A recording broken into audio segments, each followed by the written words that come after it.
There is a moment, late in the autumn, when the Hudson River Valley seems to hold its breath.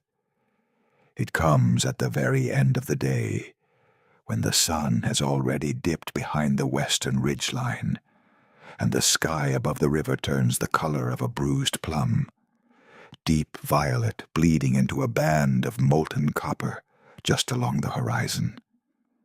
And in that moment, everything goes still. The crows stop calling. The wind dies in the treetops.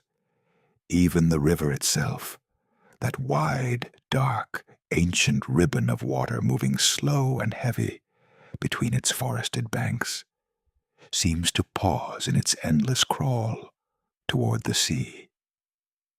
It is in this particular stillness, on an evening in the last days of October, in the year 1790, that we find ourselves standing in a small apple orchard on a modest Dutch farm, nestled in the rolling hills, just north of the village of Tarrytown. In that stretch of the valley that the old families have long called Sleepy Hollow. The orchard is not large. It holds perhaps 30 trees, gnarled old specimens that were planted decades ago by hands long since turned to dust. Their trunks are thick and deeply furrowed, the bark split into rough, uneven ridges that catch the last amber light and hold it in their crevices like veins of dull gold. If you were to reach out and press your palm flat against one of these trunks, you would feel the coarseness of it, dry and cold and deeply textured, like the surface of old stone that has been cracked by 100 winters. Here and there, patches of pale green lichen cling to the north-facing sides of the bark, and where a low branch meets the trunk, a thick collar of dark moss has taken hold, soft and damp to the touch, smelling faintly of earth and rain. The branches overhead are nearly bare now. What leaves remain are small and curled and brittle, clinging to their twigs with the last of their strength. They are the color of old rust, of dried tobacco, of the deep reddish brown that comes to oak leaves only after the first hard frost has passed through. And the frost has come. You can see the evidence of it everywhere. The grass beneath the trees is stiff and pale, each blade coated in a thin, crystalline shell that crunches softly underfoot. The sound it makes is quiet, almost intimate, a slow, steady rhythm of compression and release as a pair of heavy leather boots moves between the rows of trees.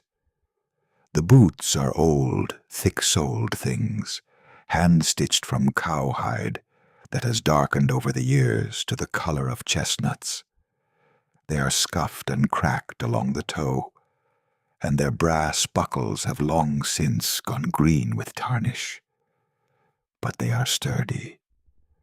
They have walked this ground 1,000 times before. The man wearing them moves slowly through the orchard, unhurried, carrying a rough canvas sack slung over one shoulder.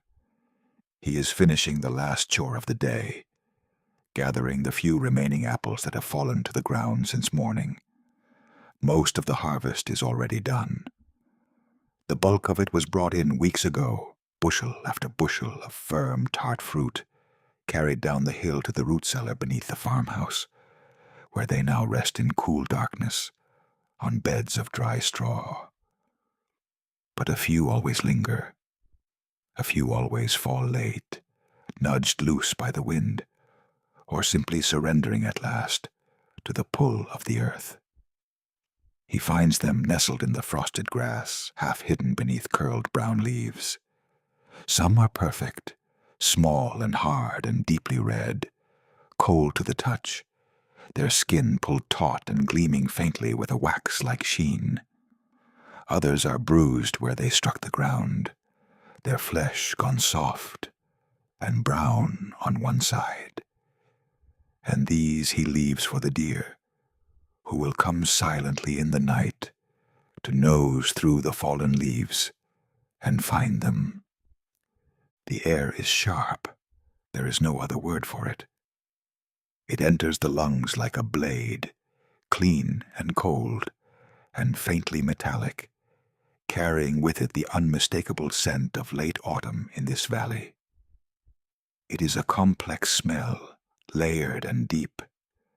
There is the sweetness of the fallen apples, a cider-like perfume that rises from the bruised fruit on the ground and mingles with the sharper tang of decomposing leaves. There is the rich, dark, almost loamy smell of the earth itself, damp and heavy beneath its carpet of frost, already beginning the slow, quiet work of drawing everything back down into itself for the winter. And beneath it all, carried on the faintest breath of air, moving up from the river, there is something cooler, something mineral and clean, the smell of water and wet stone, and the deep silty mud of the river bank. He pauses at the end of the last row of trees and looks south, down the long, gentle slope of the hill towards the pumpkin patch.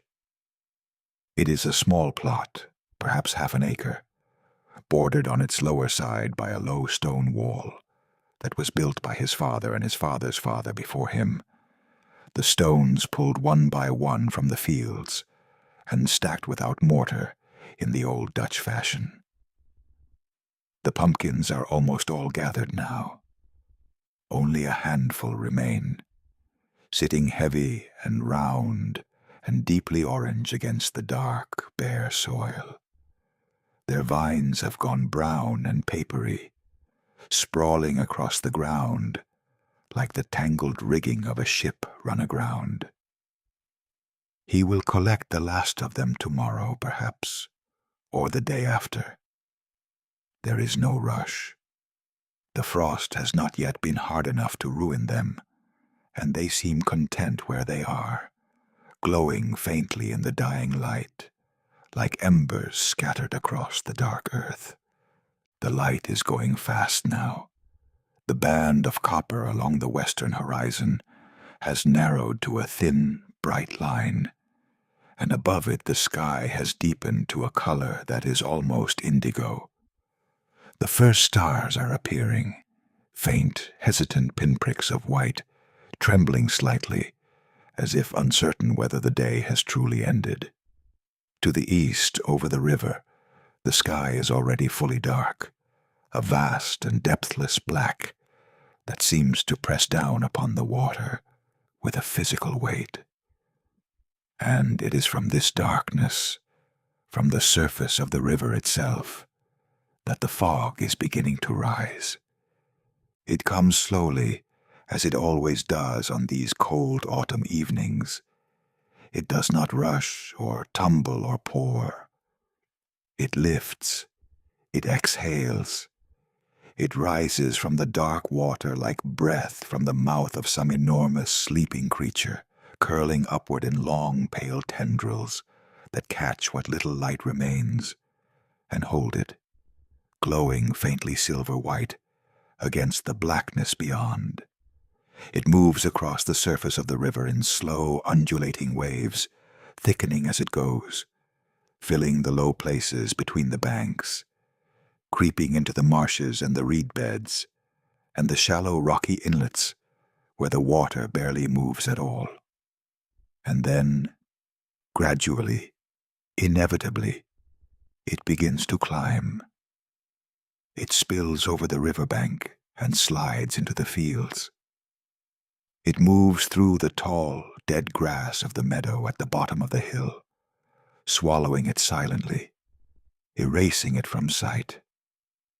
It threads between the trunks of the old sycamores and elms that line the river road, wrapping around them like pale cloth, until only their highest branches are visible, dark and skeletal against the fading sky.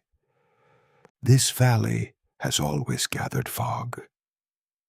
The old Dutch families who settled here generations ago knew it well. This tendency of the low ground along the river to fill with mist on autumn nights, until the entire hollow seemed to float in a white, luminous sea. There are those who say the fog is the reason the valley earned its name, that the drowsiness the old stories speak of is not merely a quality of the people who live here, but of the land itself, a heaviness that settles over everything when the mist rolls in, a quieting of the senses, a slowing of the blood. Standing here now, watching it rise, it is easy to believe this. The valley feels ancient in a way that has nothing to do with the farms, or the roads, or the small stone church, whose steeple has already disappeared into the gathering white. It is an oldness that belongs to the river, and the hills, and the deep, dark forests that cover them, an oldness that was here long before the first Dutch sails appeared on the horizon, long before any European voice echoed off these stone bluffs. The Wekwaskik people who lived here before them knew it too. This weight, this quiet, it is in the bones of the place. The man turns from the view and begins the walk back up the hill toward the farmhouse. The sack of apples is slung over his shoulder, and it bumps gently against his back with each step, the fruit shifting and settling inside the rough canvas.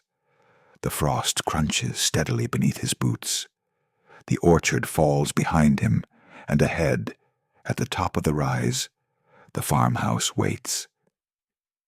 It is a solid, low-slung structure of rough-hewn stone and heavy timber, built in the old Dutch style, with a steeply pitched roof and deep eaves that overhang the walls by nearly 2 feet. The stones of its walls are thick, nearly 18 inches through in places, and they are the color of iron and slate, pulled from the same ancient bedrock that underlies the entire valley. Tonight, the windows glow.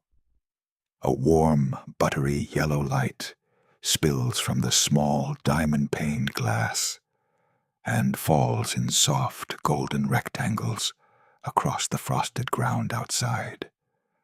Smoke rises from the central chimney in a thick, straight column, pale against the darkening sky, carrying with it the rich, sweet, unmistakable smell of applewood, burning slow and hot. Behind him, the woods that border the farm to the south and east have gone completely black.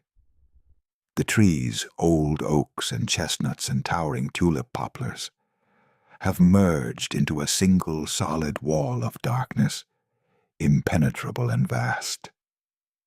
No light reaches into them. No movement is visible among their trunks.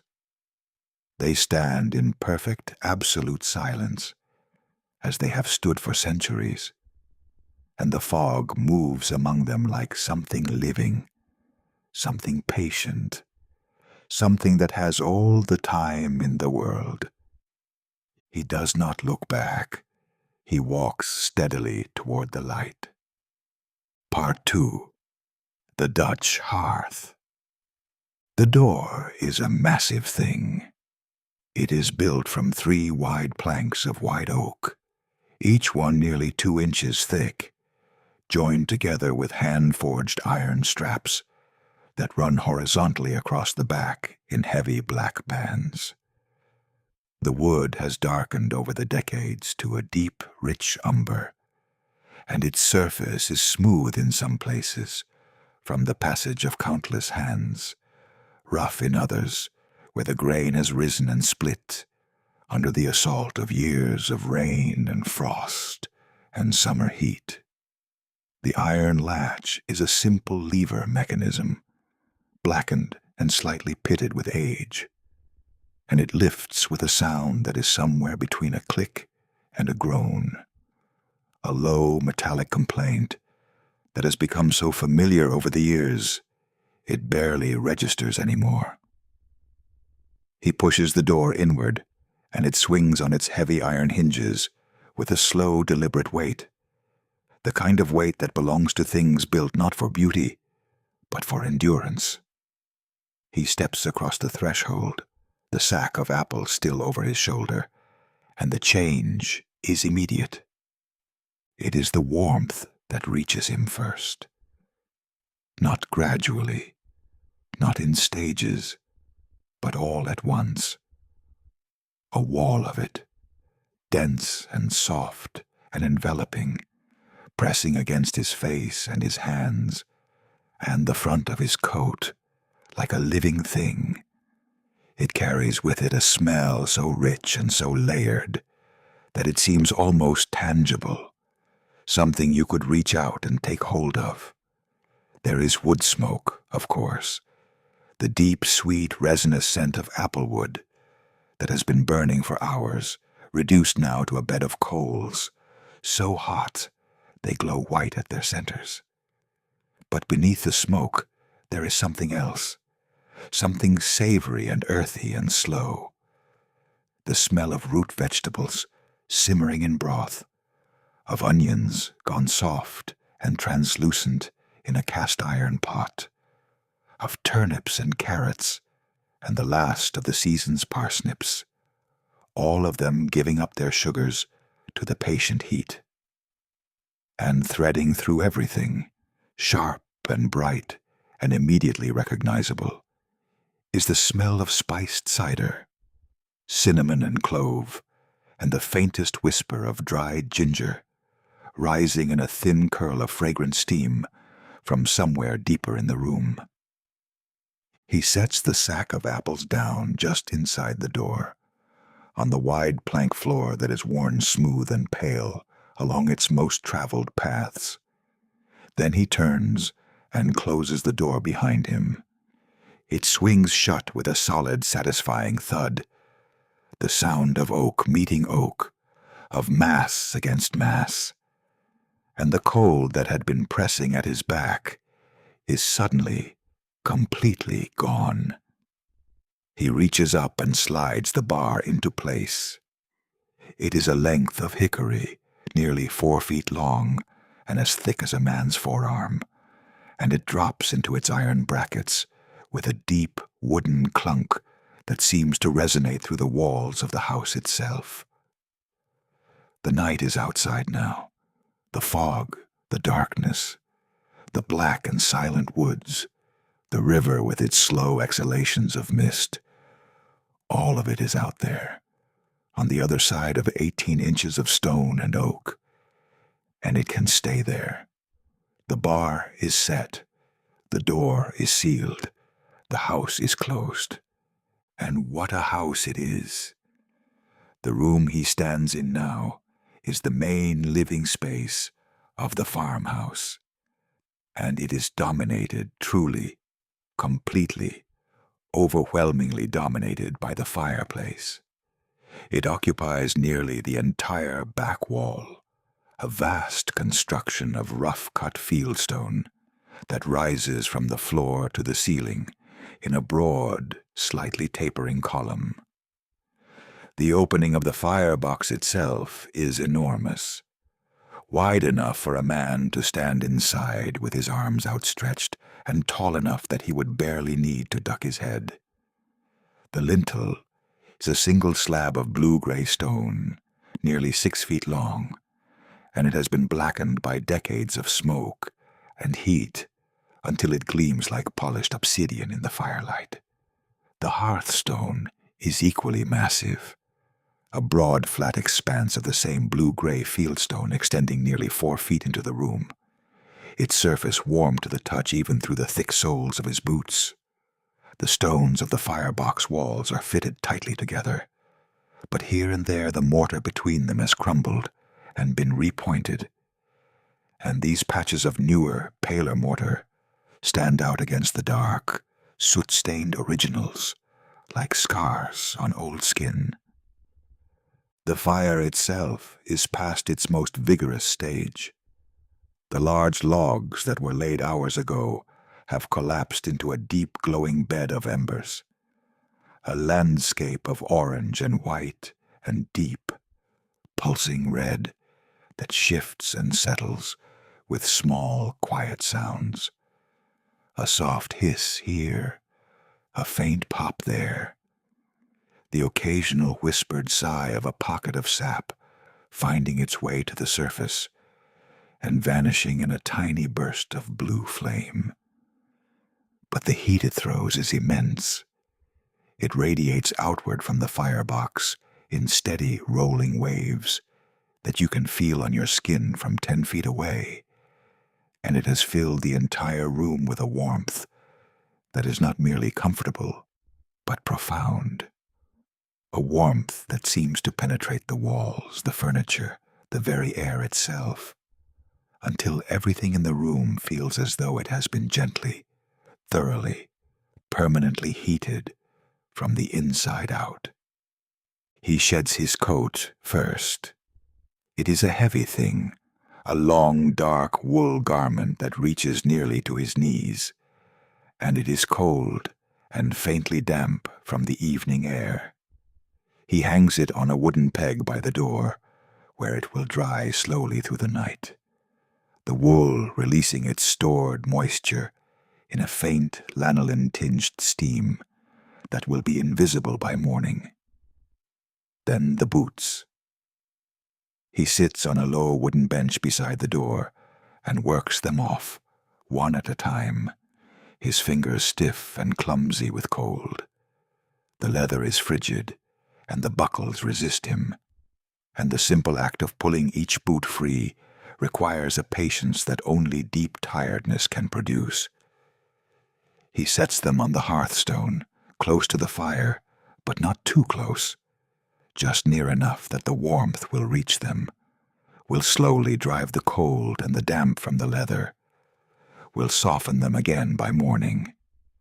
His stockings are damp, and he peels them off as well, and the sensation of the warm hearthstone against his bare feet is extraordinary. It is a warmth that enters through the soles and climbs upward, spreading through the arches, the ankles, the calves, undoing the cold that has settled into his bones over the last hour, with the slow, deliberate patience of a tide coming in. He crosses the room to the fireplace and reaches for the cast-iron kettle that hangs from the crane, a heavy, wrought-iron arm that is mounted to the inside wall of the firebox and swings outward on a pivot. The kettle is a squat, broad-bellied vessel, black as midnight, its surface rough with the texture of sand-cast iron. He lifts it. It is heavier than you might expect, even empty, and carries it to the wooden work table near the far wall, where a clay jug of cider stands waiting. He pours the cider slowly into the kettle, the liquid catching the firelight as it flows, amber and clear, and the smell of it rises immediately, tart and sweet and cold. The pure, concentrated essence of the orchard he was standing in only minutes ago. He adds the spices from a small wooden box on the shelf above the table. A stick of cinnamon, dark and tightly curled. 3 whole cloves, tiny and hard, and shaped like miniature nails. A thin slice of dried ginger root, pale and fibrous. He carries the kettle back to the hearth, swings the crane inward over the embers, and hangs it carefully from the hook. It settles into place with a soft iron-on-iron clink, and within moments a faint wisp of steam begins to curl from beneath the lid, carrying those spices into the room on a warm, fragrant breath that seems to fill every corner and every shadow. The pot of root vegetables has been simmering since mid-afternoon. It hangs from a second hook on the crane, deeper inside the firebox, and its contents have gone soft and rich. the broth thickened to a velvety consistency that coats the back of a wooden spoon. He gives it a slow stir, the spoon scraping gently against the bottom of the pot, and the steam that rises from it is heavy and savory, carrying the deep, sweet earthiness of the root vegetables and the faint, peppery warmth of the dried herbs he added hours ago. The firelight moves across the ceiling in slow, undulating waves. The ceiling is low, barely 7 feet, and it is made of wide, hand-hewn beams of chestnut, dark with age and smoke, separated by panels of lime-washed plaster that have yellowed over the years to the color of old cream. The light from the embers plays across this surface in a constant, gentle motion, casting shapes that shift and dissolve and reform in an endless, unhurried dance. Shadows pool in the corners of the room, deep and soft, and they sway faintly as the fire breathes, advancing and retreating in a rhythm so slow it is almost imperceptible. From somewhere in the room comes the sound of the clock. It is a tall case clock standing against the wall near the staircase, its dark walnut cabinet reaching nearly to the ceiling. Its face is pale enamel, its hands black iron, and its pendulum swings behind a small glass window in the cabinet door with a slow, measured constancy that has not varied in decades. Tick, tick, tick. Each stroke is soft and precise, a small, dry, metallic sound that seems to mark not merely the passage of seconds, but the passage of something larger, something slower, something that belongs to the rhythm of the house itself. It does not hurry. It does not insist. It simply continues, steady and patient and utterly reliable, a heartbeat in the quiet room.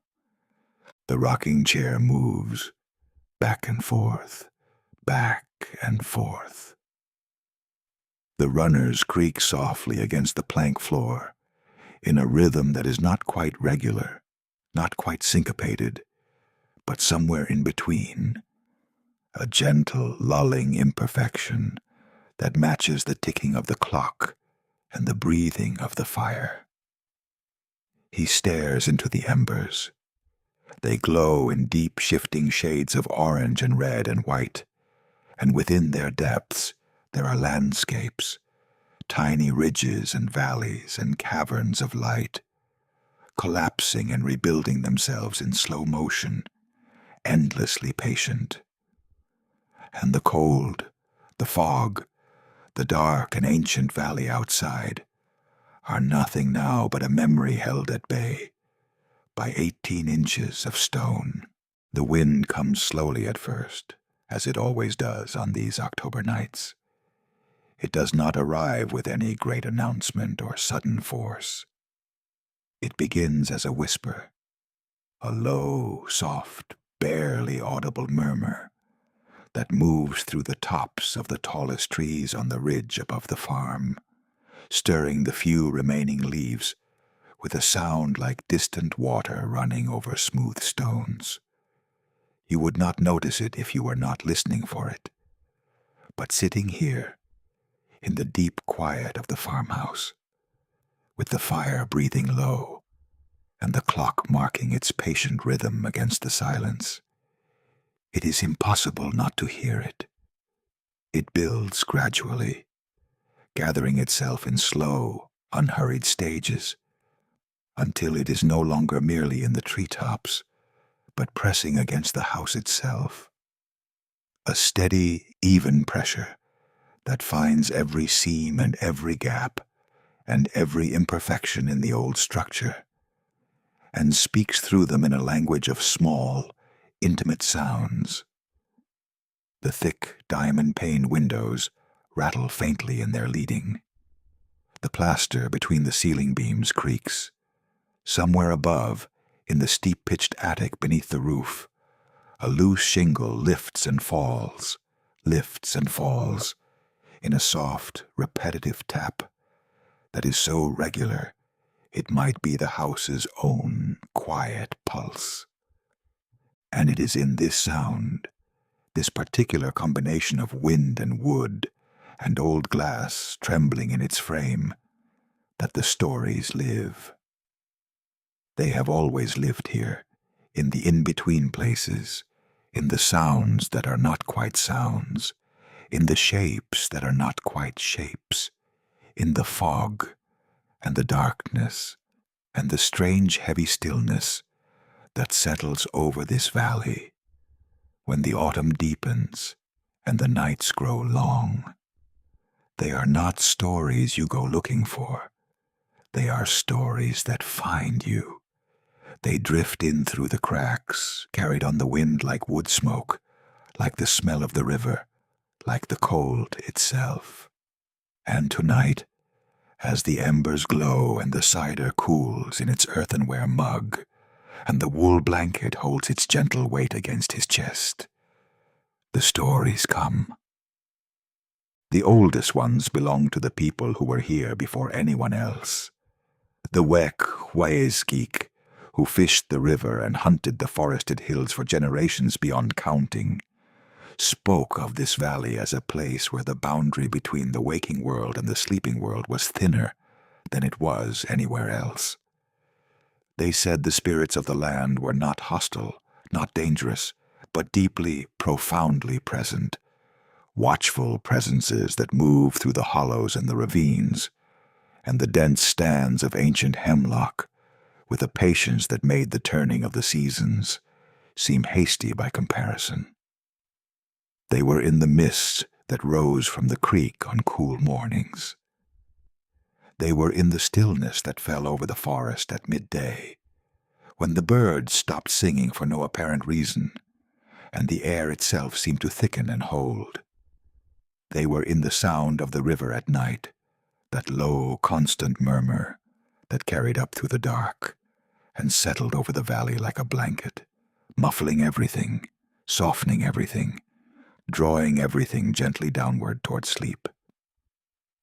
The old Dutch settlers, the first Europeans to make their homes along this stretch of the river, learned these stories not from books or from sermons, but from the land itself, and from the quiet, careful observations of people who had lived here for a very long time. They added their own stories, of course. The Dutch were great tellers of tales.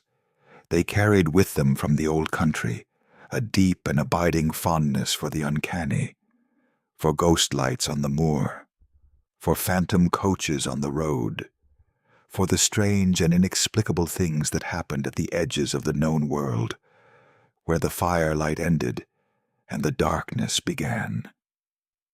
And in this valley, this drowsy, fog-shrouded, impossibly beautiful valley, they found a landscape that seemed almost designed to receive such stories, to hold them, to nurture them, and give them room to grow. The most persistent of these tales, the one that has been told and retold so many times that it has worn itself smooth like a river stone, is the story of the half-moon. It is the story of Henry Hudson's ship, that small, sturdy, broad-beamed Dutch vessel that sailed up this very river in the autumn of 1609, pushing northward through uncharted waters, searching for a passage to the Orient that did not exist. Hudson and his crew never found what they were looking for, of course. They sailed as far as the shallows near what is now Albany, realized the river was narrowing and growing shallow beneath them, and turned back. Hudson himself would meet his end only 2 years later, set adrift in a small boat by his mutinous crew in the frozen bay that now bears his name, disappearing into the Arctic wilderness, never to be seen again. But the ship, The ship, they say, still sails. The old families along the river have been telling this story for as long as anyone can remember. On certain autumn nights, when the fog is at its thickest and the moon is hidden behind a heavy layer of cloud, a ship appears on the river. It moves slowly, silently, without any visible crew. It sails full despite the absolute stillness of the air. It is not a sharp or vivid apparition. It does not blaze with spectral light or emit any unearthly sound. It is, by all accounts, a quiet thing, a pale, silvery shape gliding through the mist, its outline soft and indistinct, more suggestion than substance, more memory than matter. Those who claim to have seen it describe it with a strange lack of alarm. Old Garrett Vandenberg, who farms the low ground near the river south of the village, says he saw it once, years ago, while checking his fish traps before dawn.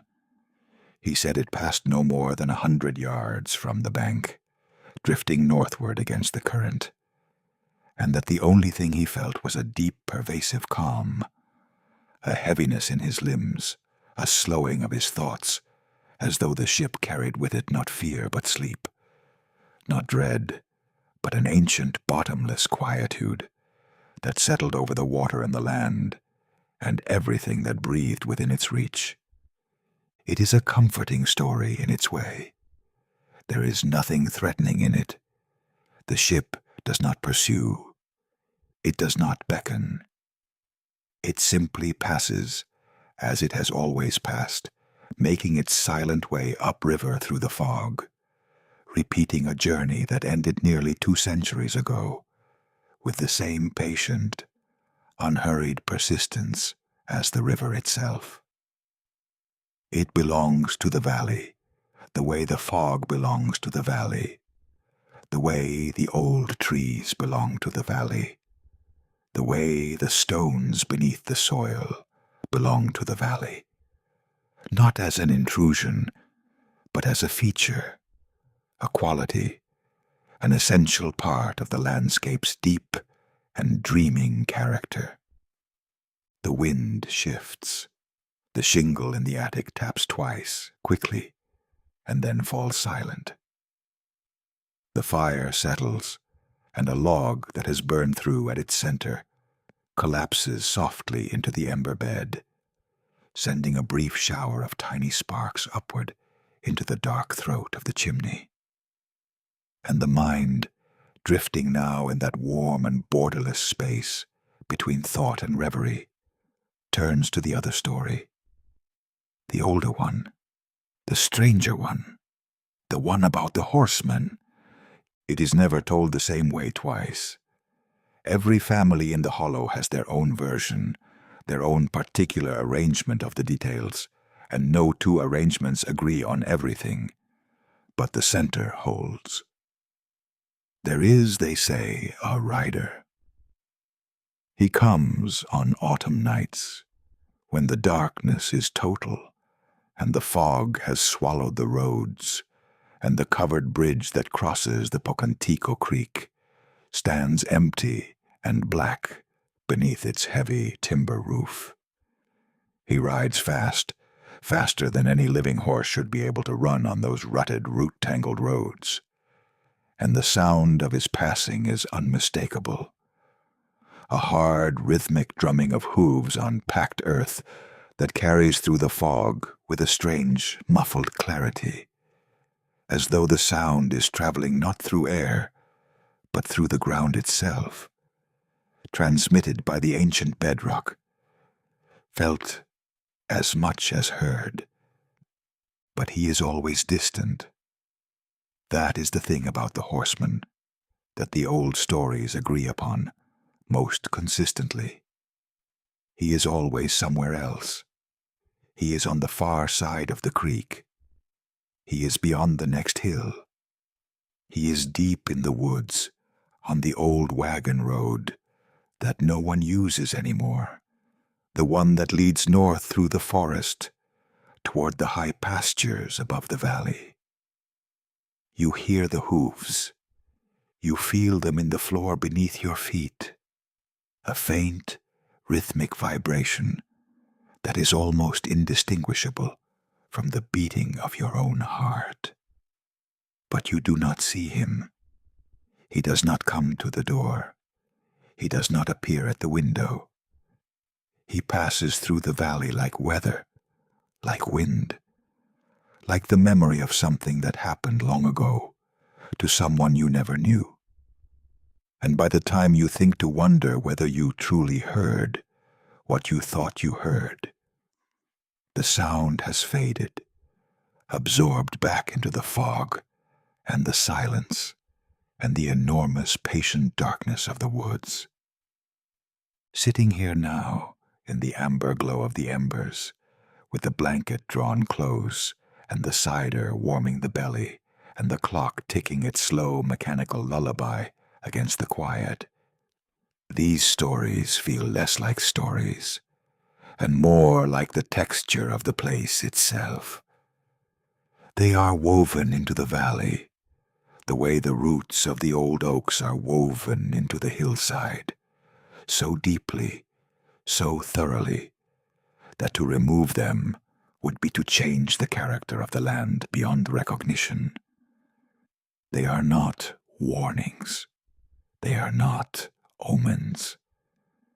They are simply the valley talking to itself in the dark, murmuring its long, slow history in a voice made of fog and wind, and the distant, rhythmic sound of something moving through the trees. The wind outside is softening now. The rattle of the window panes has subsided to a faint, intermittent tremor, and the shingle in the attic has gone quiet. The pressure against the walls has eased, and in its place there is a gentler sound, a slow, steady whisper that moves through the eaves and the chimney and the gaps beneath the doors, like a long, quiet exhalation, as though the valley itself has taken a deep breath and is now letting it go slowly, peacefully, settling into its own deep and ancient sleep. The fog is still out there, thick and white and luminous in the starless dark. The river is still moving, slow and heavy between its banks. And somewhere in the woods, in the hollows, in the places where the old stories gather and pool like water in a low field, the myths are fading back into the shadows. Not gone, never gone, but resting as they always rest, patient and quiet and waiting, folded into the darkness between the trees, like breath held softly in the lungs of the sleeping earth. The cider is gone. The mug sits empty in his lap, cradled loosely between hands that have gone heavy and warm and still. A thin film of residue clings to the inside of the earthenware, a faint amber glaze carrying the ghost of cinnamon, the memory of clove, and it has cooled now to the temperature of the room itself, which is the temperature of deep, perfect, untroubled comfort. The rocking chair has slowed. Its motion has diminished over the last quarter hour from a gentle, steady rhythm to something barely perceptible, a faint, almost imperceptible sway, forward and back, forward and back. The runners whispering against the worn plank floor, with a sound so soft it is less a sound than a vibration, a pulse, a suggestion of movement that exists at the very threshold of awareness. The fire has entered its final stage. The applewood logs that burned so brightly hours ago have been reduced to a low, undulating landscape of embers, a bed of coals perhaps 8 inches deep, glowing in shades that shift so slowly between deep red and soft orange, and the palest, most delicate rose, that watching them is like watching the sky change color at dawn. There are no flames now. There have not been flames for some time. What remains is pure heat, radiant and steady, emanating from the ember bed in long, slow waves that reach across the hearthstone and into the room with the patience of something that knows it has nowhere else to be. Occasionally, very occasionally, a coal shifts. It settles a fraction of an inch deeper into the bed, and the movement produces a sound, a soft, dry, almost crystalline tink, like a single grain of sand falling onto glass, and a brief constellation of tiny orange sparks rises from the point of contact, drifts upward for an inch or two, and winks out, each one a miniature star, born and extinguished in the space of a single breath. He sets the mug on the floor beside the chair. The movement is slow and deliberate, the careful economy of motion that belongs to a body that has already begun its descent toward sleep. He sits for another moment, watching the embers, feeling the warmth on his face and his hands, and the tops of his bare feet, where they rest on the hearthstone. Then, with the unhurried resolve of a man, performing a task he has performed 10,000 times before, he rises. The blanket falls from his shoulders and pools in the seat of the rocking chair, still holding the shape of him, still radiating the warmth of his body. He crosses to the hearth and takes the iron poker from its hook on the stone wall. It is a long, slender rod of hand-forged iron, slightly bent near the tip from years of use, and it is warm to the touch, even at the handle. He uses it gently, carefully, not to stir the embers, but to gather them. He draws them inward from the edges of the firebox, consolidating the glowing coals into a tighter, denser mound at the center of the hearth. This is banking the fire. It is an act as old as fire itself, the deliberate preservation of heat through the long hours of the night, the careful arrangement of the coals so that they will burn slowly, steadily, giving up their warmth in measured increments, rather than spending it all at once. He takes the small iron shovel that hangs beside the poker and scoops a thin layer of ash from the edges of the firebox, fine, pale, powdery ash, soft as flour, still faintly warm, and spreads it over the mound of embers like a blanket. The glow dims slightly beneath this covering, the bright oranges and reds muting to deeper, more subdued tones. But the heat remains. It will remain for hours.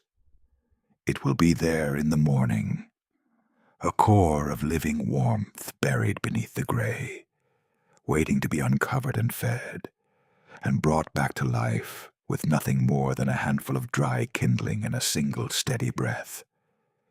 He replaces the poker and the shovel on their hooks. The motion is unhurried. Everything now is unhurried. The night has reached that stage where time itself seems to have thickened, where each moment stretches and expands to fill a space much larger than it should. And nothing, not a thought, not a gesture, not a sound, is in any hurry to reach its conclusion. He turns to the candles. There are 3 of them in the room.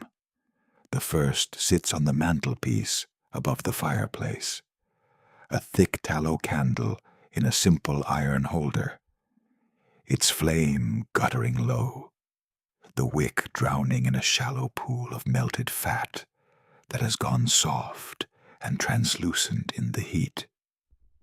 He leans close and pinches the wick between his thumb and forefinger, a quick, practiced motion, and the flame vanishes with a faint hiss and a thin, curling thread of gray smoke that rises straight upward in the still air, carrying with it the heavy, slightly animal smell of rendered tallow. The second candle is on the work table near the far wall. It has burned down to a stub, barely an inch tall, its flame small and blue and trembling, and it extinguishes almost of its own accord as he reaches for it, surrendering the last of its fuel with a final, faint flicker that leaves a tiny orange point on the tip of the wick, glowing for one breath, two, and then going dark. The third candle is at the foot of the narrow wooden staircase that leads to the upper floor. It is the tallest of the three, set in a tin holder with a curved handle meant for carrying. And he pinches this one out as well, feeling the brief, familiar sting of heat against his fingertips. And the room behind him falls into a darkness that is not quite darkness, a deep, warm, amber-tinged gloom, lit only by the banked embers in the firebox, which cast their muted glow across the hearthstone and the nearest few feet of floor, and leave everything beyond in soft, velvet shadow. The clock ticks. It has not stopped. It will not stop. It will tick through the night and into the morning, and through the morning and into the next night, and the night after that, and it will still be ticking when the first snow falls, and when the first crocuses push through the frozen ground in March, and its sound here in the near darkness has taken on a quality that is less mechanical than organic, a slow, living pulse that seems to emanate not from the walnut cabinet against the wall, but from the house itself, from the stones and the timbers and the plaster and the deep settled foundation beneath it all. He climbs the stairs. They are narrow and steep, as stairs in these old Dutch farmhouses always are, and each tread groans softly under his weight with a sound that is low and musical, like a note played on a cello far away. The tin candle holder is unnecessary. He knows these stairs by feel, the exact height of each riser, the slight leftward curve near the top, the place where the fifth step dips a little in the center from decades of footfalls wearing a shallow valley into the wood. His hand trails along the plaster wall, cool and slightly rough beneath his fingers, and then he is at the top, in the small, low-ceilinged bedroom that occupies the entire upper floor. The bed is enormous.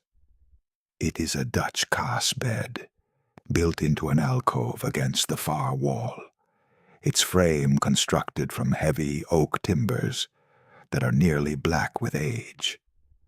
The mattress is a vast, dense, impossibly soft pillow of cotton, ticking stuffed tight with goose down and feathers, and it sits atop a foundation of rope lattice that has been tightened and retightened over the years until it supports the weight of the mattress with a firm but yielding give, like the surface of deep, still water. He pulls back the quilts. There are 3 of them, layered one atop another. The first, a thin cotton sheet, soft and worn almost to translucency. The second, a heavier quilt of pieced wool in dark reds and blues and greens, its patches hand-stitched in tiny, even rows. And the third, the outermost, a massive coverlet of unbleached wool stuffed with carded fleece, so thick and so heavy that the simple act of folding it back requires both hands. Their combined weight when drawn up over the body is extraordinary. It is not merely warmth, it is pressure, a gentle, even, all-encompassing compression that presses down upon the chest and the legs and the arms with a force that feels less like fabric and more like the earth itself, holding you, cradling you, drawing you downward into the mattress with a tenderness that is irresistible. His breathing slows, his hands resting on his chest beneath the quilts, rise and fall in a rhythm that has already begun to match the rhythm of the embers below, and the rhythm of the clock that ticks softly in the darkness of the room downstairs, and the rhythm of the wind that has now subsided to nothing more than the faintest, most distant whisper in the highest branches of the tallest trees. His eyes close. The weight of the quilts holds him. The feather mattress cradles him. The house breathes around him, its stones, its timbers, its old iron and its old glass, and its old patient, enduring bones. And the last thing he is aware of, the very last thing before consciousness, releases its hold entirely, and he sinks into a sleep so deep and so complete that it is indistinguishable from the darkness itself, is the sound of the embers. A soft tick, a faint, almost inaudible sigh, the slow, steady, breathing glow of a fire that will burn through the night, keeping watch, keeping warmth, keeping everything safe and still and whole until the morning comes.